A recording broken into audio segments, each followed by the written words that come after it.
Kichwa chake Amaton Samunya. Clyde Senaji. Mathias Isogoli. Anaigeuza upande pili kwake Nation Wekesa. Bajaj amekabwa. Azunga kurudi kwao kati na kati, anapoa tena. Boniface Munde wina Bajaj. Kwake Disemba Dise Kisaka sasa. Dise analeta ndani kwake Humphrey. Nafasi ile kwake Richard.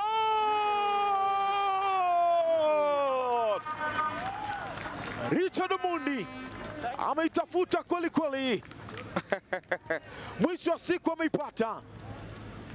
Alikiwa kifua uzuri na Humphrey Mieno Chieng. Na wakati huu shoti yake imelenga shabaha alivyotaka mwenyewe. Anafungua goli lake la kwanza ndani ya KCB. Lakini goli lake la kwanza ndani ya SportPesa League. Amejituma kweli kweli, lakini ameiandaa uzuri. Wanaruhusu goli la kwanza msimu huu Kariobangi Sharks katika mechi yao ya 3.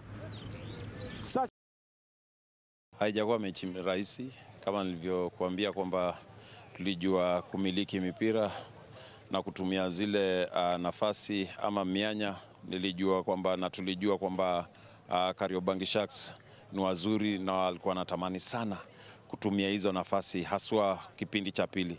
Kipindi cha kwanza kama nilivyokuambia kwamba tulitaka kuwasukuma wafanye maybe mistakes zile pale kwa upande wao, ili na sisi tukapitalize on that. Na nashukuru tulikosa kona mbili ambapo Richard ambaye amefunga bao leo angetoka na hat-trick, lakini tunashukuru Mungu hiyo bao moja imetuweka mahali. Naam.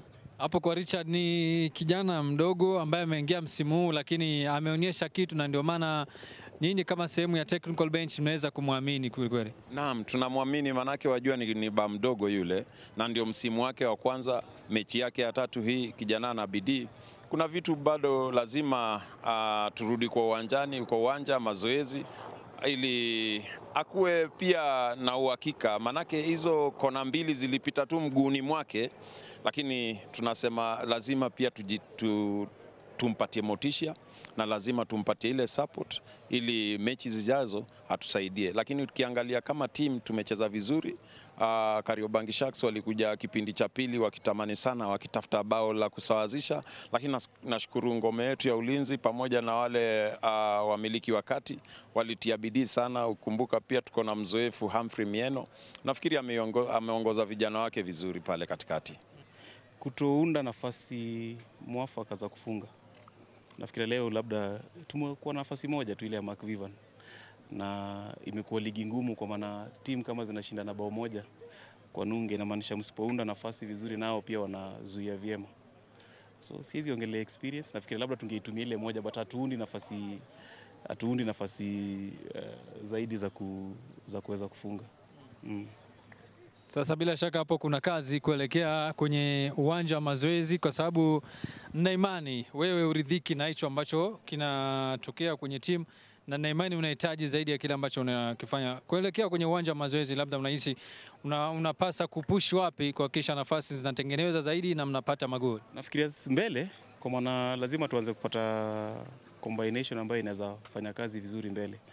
Tumewajaribu leo mpaka tumemuingiza mwingine tukamtoa. Inamaanisha ni sisi wenyewe kuunda mbele. Tumefungwa bao moja, tulikuwa tumeenda mechi mbili hatujafungwa. Ni kuunda pale mbele.